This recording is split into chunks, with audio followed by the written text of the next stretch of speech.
안녕하세요. 미국 주식으로 온 대학이 위준입니다. 5월 10일 화요일 오늘의 미국 주식 뉴스를 시작합니다. 오늘은 시장의 분위기가 분위기인 만큼 사적인 이야기 잠시 접어두고요. 바로 주식 이야기로 넘어가 볼까 합니다. 몇 가지 차트를 좀 여러분들과 공유를 할 텐데 어제 미국 증시 시장이 너무나 좋지가 않았기 때문에 많은 분들이 좀 스트레스에 쌓여서 어려움을 겪으시리라고 생각을 합니다.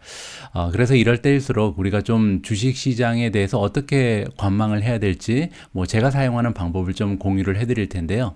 여러 번에 걸쳐서 설명을 드린 바가 있는 것처럼 우리가 추상적으로 접근하기 쉬운 주가라는 것은 사실 하나의 공식으로 설명이 가능하거든요. 한 종목의 주가는 이꼴 하나는 실적이고요. 실적 곱하기 멀티플로 표시가 됩니다. 여기서 실적은 보통 EPS라는 것으로 우리가 생각해 볼 수가 있죠. EPS는 earning per share죠. 한 주당 만들어내는 순이익. 그리고 이제 곱하기 다른 쪽에 등장하는 하나의 수치는 PER이라는 게 있습니다. 여기서 P는 시가총액이고요. 그 다음에 E라는 것은 earning이죠. 그래서 한 종목, 한 기업이 1년 동안 만들어낸 순이익에 비해서 지금 시가총액이 몇 배 정도 올라가 있는가. 이거를 우리가 전문 용어로 멀티플이라고 부르잖아요. 따라서 실적 곱하기 멀티플이 바로 우리가 이야기하는 주가다. 이렇게 정리가 가능합니다. 자, 그런데 이 주가는 여러분들 최근에 여러분들이 경험하시는 것처럼 정말 끊임없이 떨어질 수도 있고 또 2020년, 2021년에 우리가 확인해 본 것처럼 주가는 또 끊임없이 올라갈 수가 있잖아요. 그 이유는요. 이 두 가지가 왔다 갔다 하면서 변동을 보이기 때문인데 그중에서 특히 이 주식시장을 올렸다 내렸다 하는 가장 변동성을 주도하는 것은 바로 그 실적이 아니라 멀티플입니다. 이 멀티플이 계속 올라가다 떨어졌다를 반복하면서 특히 이제 외부적인 영향이랑 좀 결탁이 돼 있거든요. 그래서 외부의 투자 환경이 악화가 되면 한없이 멀티플이 떨어지기도 하고 그리고 또 외부 상황이 좋아지면 또 멀티플이 팽창을 하게 되죠. 우리가 이제 흔히 버블이라고 부르는 것이 바로 이 멀티플의 팽창 현상이거든요. 자, 지금 화면에 나와 있는 이 차트를 보시면 S&P 500의 PE 레이시오가 나와 있습니다. PE 레이시오가 방금 전에 말씀드린 그 멀티플이잖아요. 자, 그런데 지난 1880년부터 지금 2020년까지의 멀티플을 보시면 보통 이제 평균적인 수치가 여기 나와 있잖아요. 자, 그런데 이 평균적인 수치 말고 가끔씩 이제 올라가기도 하는데 결국 이렇게 좀 급속도로 올라가는 그 PER이 발생을 하면 즉 멀티플이 좀 지나치게 올라가면 바로 이제 폭락장이 찾아오는 것을 우리가 확인을 해볼 수가 있는 거죠. 그리고 지금 2022년에 우리가 겪고 있는 하락장 역시 이 멀티플이 너무나 많이 올라갔었기 때문에 하락하는 추세에 있는 그 상황이다라고 우리가 이해를 해볼 수가 있습니다. 자, 그래서 지금 현재 PER이요 S&P 500 기준으로 한 20배의 형성이 돼 있죠. 그리고 이 20배라는 수치는 과거 역대의 모습을 봤을 때 물론 이제 최근 들어서 좀 멀티플이 과거보다는 조금 올라가는 경향이 있긴 합니다. 그럼에도 불구하고 20배가 그렇게까지 이제 낮은 수치는 아니라는 것을 우리가 여기서 확인해 볼 수가 있죠.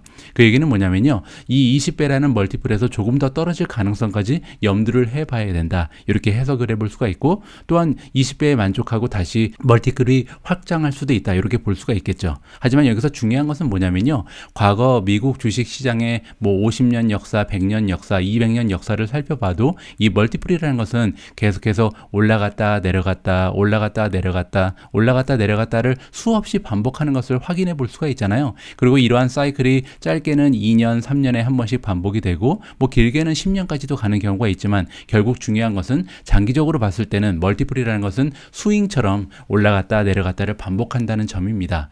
따라서 이렇게 계속해서 변동이 심한 PER 즉 멀티플에 목숨을 걸면서 투자하면 굉장히 좀 어려워지겠죠.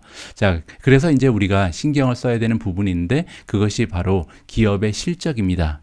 자, 여기 보시면요. S&P 500의 earning이라고 써 있는 게 바로 이 S&P 500은 미국의 대표적인 기업 500개를 모아놓은 그런 지수잖아요. 이 지수에 포함되어 있는 기업들이 만들어내는 실적, 즉 그 earning per share가 과거에서 지금까지 어떠한 모습을 보이는지 이 차트를 보면 한눈에 우리가 확인을 해볼 수가 있습니다.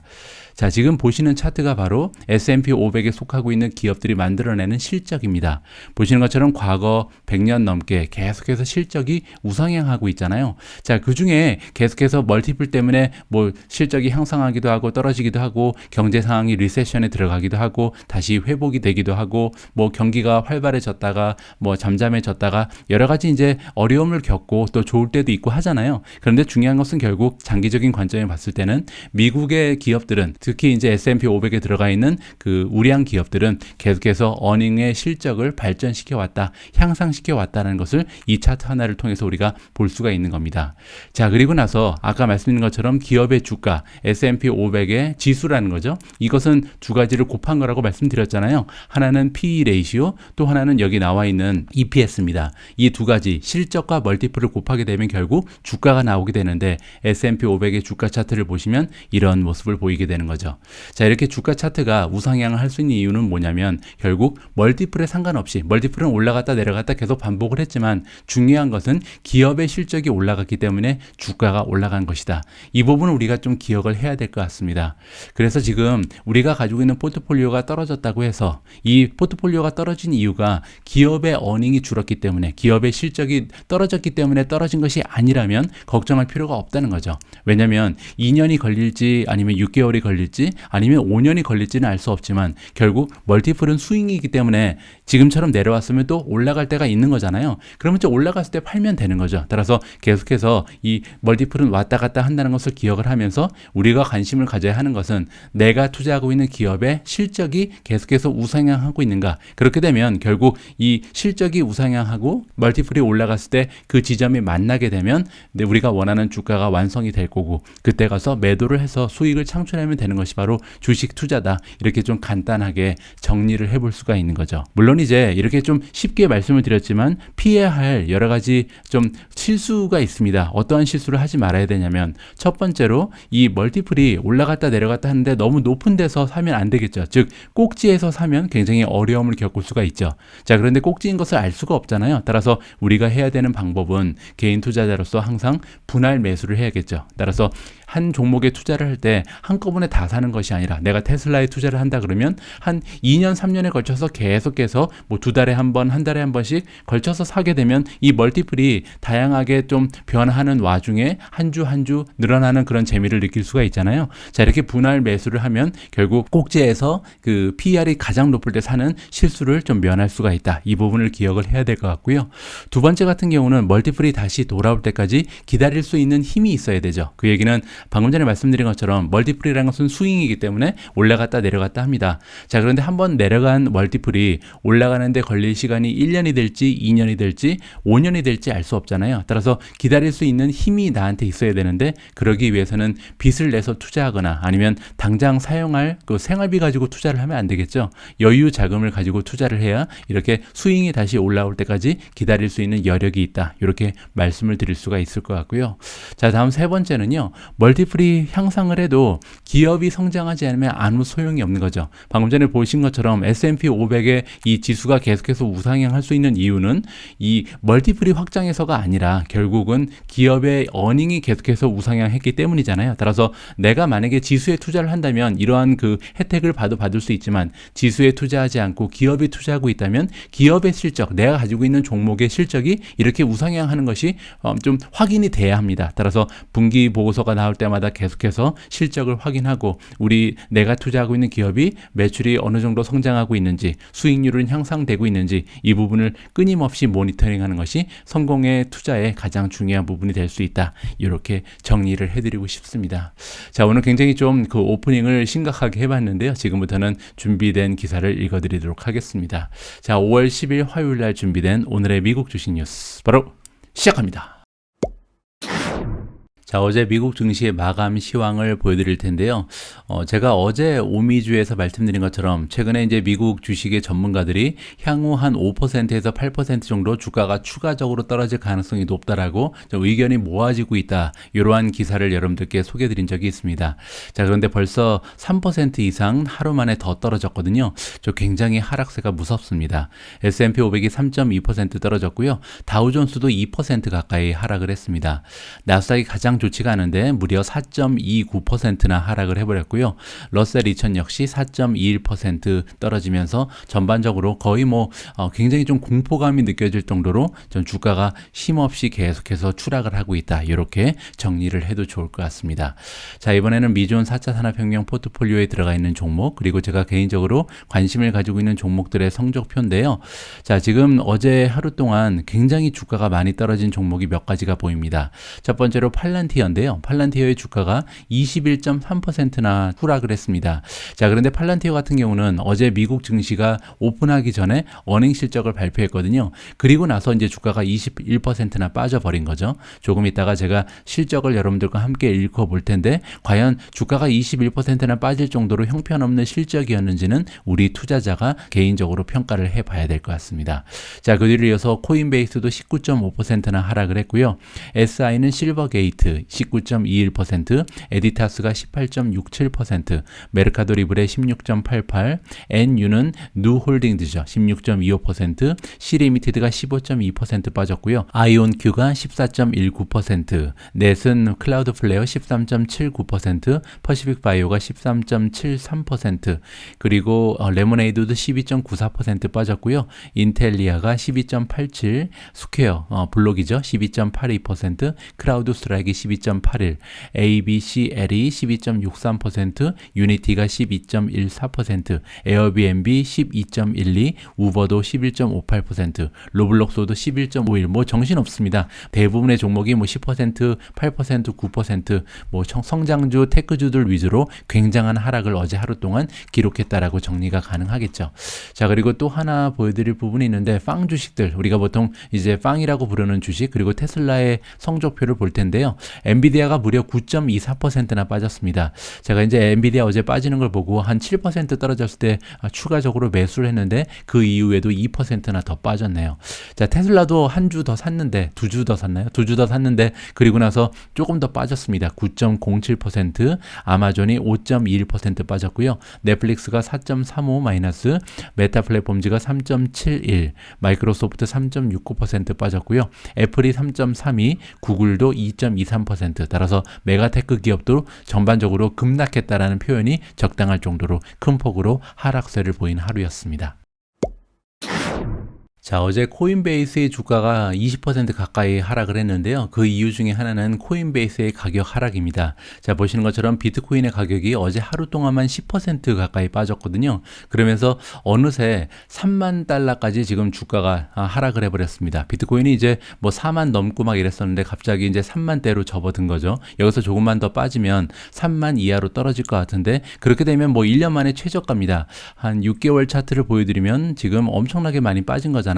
6개월 전하고 지금을 비교해보면 54%나 비트코인의 가격이 빠진 셈이고요. 지난 1년의 차트를 보여드리면 자, 여기 최저점이 있었습니다. 최저점이 2021년 7월 20일 날 29,789를 찍은 적이 있는데 거의 이제 근접을 한 거죠. 그래서 거의 지금 최저가에 가까이 간 그런 상태다. 과연 이 지지선을 뚫고 밑으로 떨어질 것인지 아니면 여기서 반등을 보여줄 것인지 하나의 좀 관전 포인트가 될 것 같습니다. 자, 그리고 또 하나 보여드릴 차트가 있는데 빅스입니다. 빅스가 여러분들 공포지수라고 우리가 부르는 거잖아요. 공포지수가 지금 34.4까지 올라가 버렸습니다. 지난 5일의 차트를 보면 34.75네요. 그리고 이제 한 달의 차트를 보시면 이제 알 수가 있겠죠. 불과 한 2주 전만 해도 20까지 이제 공포지수가 떨어졌었는데 갑자기 금상승하면서 35 가까이까지 공포지수가 올라가 있는 상황이고요. 6개월의 차트를 봐도 마찬가지입니다. 지금 현재 거의 최고치의 공포지수를 보이고 있다. 지난 2022년 3월 7일 날 36을 찍은 적이 있는데 그때 이후로 지금 최고의 수치를 보여주고 있는 거고요. 1년 차트로 봐도 마찬가지죠. 지난 1년 동안 공포지수가 이렇게까지 빠르게 올라가고 좀 높이 올라간 것은 좀 드문 일이었다. 5년 차트를 한번 볼까요? 5년 차트를 보면 아직 여기에 미치진 못하고 있습니다. 2020년 3월 달에 우리가 이제 팬데믹이 발생하고 나서 주식시장이 엄청나게 많이 떨어졌잖아요. 그때 이후로 그때 이제 66까지 찍은 적이 있는데 거기에 비하면 아직까지 좀 낮은 수치지만 그래도 전반적인 그 미국 주식 시장의 역사를 봤을 때 지금 현재 빅스 지수는 굉장히 높은 상태다. 그래서 어떻게 보면 지금이 주식을 좀 매수해야 되는 시점이 다가오는 것이 아닌가 이렇게 우리가 좀 기대를 걸어볼 수가 있는 거겠죠. 자, 그리고 또 하나 차트를 보여드리고 싶은데요. 바로 AAII라는 차트입니다. 자, 이거는 뭐냐면 American Association of Individual Investor라 그래서 이제 개인 투자자들의 분위기를 우리가 살펴볼 수 있는 센티먼트 서베이거든요. 자, 간단한 질문 하나로 구성이 되는 그런 설문입니다. 자, 어떤 내용이냐면 지금 다이렉션, 그러니까 주식이 올라갈 것인가 떨어질 것인가 여기에 대한 질문을 하는 거거든요. 지금 현재 주가에서 6개월 후에 미국 주식의 주가는 올라가 있을 것인가 지금보다 아니면 지금보다 떨어져 있을 것인가 여기에 대한 질문을 했을 때 26.9%가 올라가 있을 것이다 라고 대답을 했고요. 무려 52.9%가 지금보다 주가가 6개월 후에 더 떨어져 있을 거라고 좀 비관적인 의견을 표시했다는 거죠. 뭐 다행인 것은요. 지금 4월 27일하고 비교하면 좀 많이 상승했습니다. 보시면 지난 한 일주일 전이죠. 일주일 전에 4월 27일을 보시면 전체 응답자의 60%가 6개월 이후에 주가가 떨어져 있을 거라고 대답을 했고요. 16.4%만이 지금 현재 주가에서 오히려 올라가 있을 거라고 답을 했습니다. 자, 그런데 이 수치가 16.4%에서 26.9%로 한 주 동안 좀 많이 상승을 한 거죠. 따라서 분위기가 조금씩은 좀 완화되고 있구나, 반등하고 있구나, 이렇게 좀 긍정적으로 해석해 볼 수 있는 그런 차트다.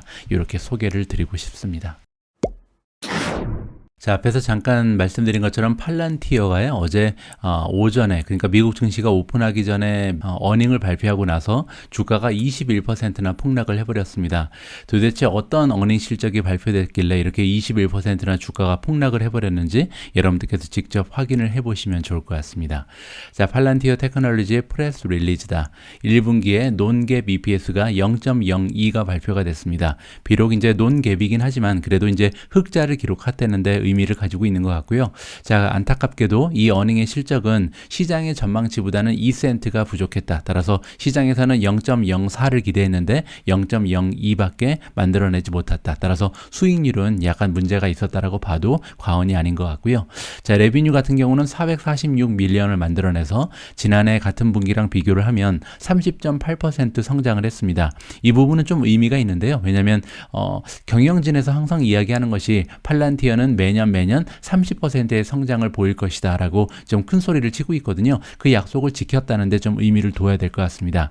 자, 이렇게 30% 성장을 약속하는 CEO가 하나 더 있는데 바로 유니티 소프트웨어거든요. 따라서 앞으로 여러분들께서 유니티 소프트웨어 그리고 팔란티어에 투자를 하신다면 과연 이 경영진이 약속한 30% 연평균 성장을 계속해서 달성하고 있는지 이 부분에 좀 초점을 맞추는 것도 굉장히 중요한 하나의 전략이 될 것 같습니다. 뭐 테슬라 같은 경우는 여러분들이 알고 계신 것처럼 50%의 성장을 약속한 바가 있고요. 자, 그리고 이 레비뉴 같은 경우는 매출은 시장의 전망치를 2.49밀리언 초과 달성했습니다. 따라서 어닝은 미스가 났지만 매출의 실적은 경영진이 약속한 30%의 선을 넘겼고 또 시장의 전망치를 넘어섰기 때문에 이 실적만 봐서는요. 사실 주가가 21%나 빠질 만한 어닝 실적은 아닌 거죠. 자, 그리고 조금만 더 살펴보시면 커머셜 레비뉴, 이 팔란티어라는 기업은 두 가지의 면에서 비즈니스를 운영하고 있습니다. 한쪽은 커머셜, 그러니까 이제 상업적인 기업들을 얘기하는 거고 또 한쪽은 가버먼트, 정부를 상대로 해서 비즈니스를 하고 있거든요. 정부 쪽은 이제 고담이라는 플랫폼을 이용을 해서 소프트웨어를 제공하고 있고요. 커머셜 쪽, 즉 기업을 상대로 할 때는 파운드리라는 다른 플랫폼을 이용을 합니다. 그래서 이제 파운드리 쪽이 54% 정도 매출이 성장했다라고 볼 수가 있는 거죠. 따라서 상업 섹터 쪽에 지금 매출의 성장이 굉장히 좀 가파르구나라고 칭찬을 해줄 수가 있는 거고요. 자, US 커머셜은 더 좋습니다. 따라서 해외 쪽까지 합치면 54%지만 미국 쪽만 따로 띄어서 커머셜 쪽의 매출을 살펴보니까 성장률이 무려 136%나 된다. 물론 이제 고담에 비해서 이제 시작한 지 얼마 되지 않은 그런 비즈니스 섹터이기 때문에 성장률이 더 좋다는 것을 우리가 좀 기약을 해야 될 것 같고요. 자, 거버먼트 쪽을 보면 정부 쪽의 비즈니스는 16% 정도 지난해에 비해서 성장을 했습니다. 아무래도 이제 기업 쪽보다는 제한적인 마켓이기도 하고 그리고 일단 팔란티어가 처음에 집중적으로 좀 개발을 했던 시장이 바로 거버먼트 쪽이거든요. 따라서 성장세가 이 민간 기업들에 비해서는 약간 저조하다는 것은 좀 어떻게 보면 당연하다. 그렇게 볼 수가 있고요. 자, 반면 커스터머의 수를 보면 그러니까 즉 고객사죠. 고객사의 수가 작년 대비 86% 정도 성장한 것은 굉장히 좀 의미가 있다라고 보면 될 것 같습니다. 자, 여기까지도 이제 커다란 문제는 볼 수가 없죠. 자, 그런데 문제는 아웃룩입니다. 바로 가이던스가 조금 약하다. 명확하게 발표가 됐는데요. 자, 2분기의 아웃룩을 보시면 가이던스가 어느 정도가 나오냐면 470밀리언이 나왔습니다. 자, 보시면 이번 분기에 446밀리언을 만들어냈기 때문에 470밀리언은 나쁘지 않은 수치죠. 왜냐면 지금 한 분기 만에 성장률이 굉장히 좋잖아요. 자, 그런데 문제는 뭐냐면 어떤 이유인지 몰라도 컨센서스가 굉장히 높았습니다. 483이거든요. 그래서 한 분기 만에 이렇게 커다란 성장을 기대한 이유가 뭔지 모르겠지만 어쨌든 컨센서스에 미치지 못하는 가이던스를 발표하면서 주가 하락에 하나의 좀 빌미가 제공이 된 거죠. 자, 그리고 오퍼레이팅 마진은 20% 정도를 보고 있고요. 자, 2022년 풀 이어, 그러니까 이거 피스컬 이어라고 읽는데 1년 전체를 다 풀을 보는 겁니다. 이게 보면 오퍼레이팅 마진이 27% 정도를 기대하고 있다. 따라서 마진이 계속해서 상승할 것으로 기대를 하는 거죠. 자, 그런데 여기에서 우리는 이제 매출의 성장이 30%라는 것은 확인을 했고요. 그러면 과연 수익률은 좋아지고 있는지 이 부분을 보기 위해서 제가 팔란티어 웹사이트에 잠깐 들어가 봤는데요. 자, 이 1분기 실적의 하이라이트 중에 이제 갭 오퍼레이팅 마진이 있습니다. 갭이라는 것은 이제 공식적으로 인정되는 오퍼레이팅 마진이잖아요. 자, 오퍼레이팅 마진이 마이너스 9%를 보이고 있는데 중요한 점은 뭐냐면 과거에 비해서 계속해서 향상하고 있다는 거죠. 자, 지난 1년 전을 보시면 2021년 1분기에는 오퍼레이팅 마진, 영업이익률이 마이너스 33%였는데요. 그리고 나서 마이너스 39%까지 떨어졌고, 자, 그리고 2021년 3분기에는 23% 마이너스입니다. 자, 그리고 2021년 4분기에는 마이너스 14%, 그리고 이번 분기에는 마이너스 9%로 계속해서 적자폭이 줄어들고 있다라고 우리가 이해를 해볼 수가 있죠. 따라서 지금 팔란티어 같은 경우는 비록 아직까지 적자 기업이지만 이 적자의 폭을 줄여나가고 있다는데 우리가 좀 포커스를 맞출 필요가 있다라고 생각을 하고 있고요. 자, 그래서 다시 한번 정리를 해드리면 성장률도 괜찮고 30%의 성장을 보여줬고 수익률도 조금씩 나아지고 있는 모습을 보이기 때문에 우리가 아까 말씀드렸던 주가 이꼴 멀티플 곱하기 실적이잖아요. 실적에는 그렇게 커다란 문제는 없어 보입니다. 단지 지금 주가가 많이 떨어진 것은 멀티플, 즉 시장의 기대치가 많이 하락을 하면서 이렇게 21%나 주가가 폭락을 했다. 이렇게 정리를 해드리고 싶습니다. 자, 어제 팔란티어의 주가도 많이 빠졌지만 그보다 훨씬 더 심한 케이스가 있는데요. 바로 업스타트입니다. 업스타트 같은 경우는 장중에 주가가 이미 8%가 하락한 상황이었는데 그리고 나서 어닝 발표를 하고 나서요. 주가가 무려 41%나 빠졌습니다.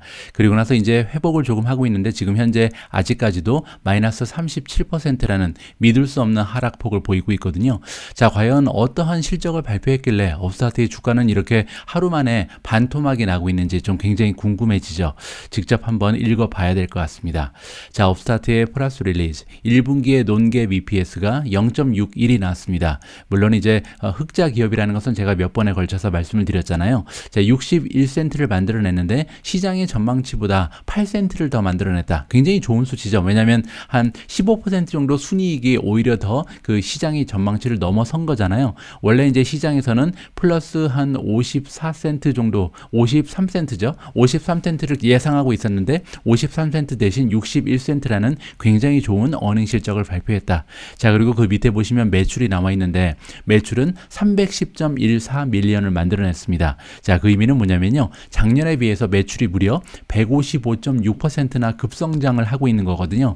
자, 310이라는 그 숫자를 보시면 지금 업스타트는 매출이 굉장히 적은 이러한 기업은 아니라는 것을 우리가 확인해 볼 수가 있겠죠. 왜냐하면 1년에 적어도 1.2 빌리언 이상은 만들어내는 규모가 어느 정도 되는 중견 기업으로 성장을 하고 있다. 그럼에도 불구하고 이렇게 매출의 성장률이 150%가 넘는다는 것은 굉장히 좀 칭찬을 받을 만한 호실적입니다. 그리고 시장의 전망치 역시 10밀리언이나 추가적으로 만들어냈다.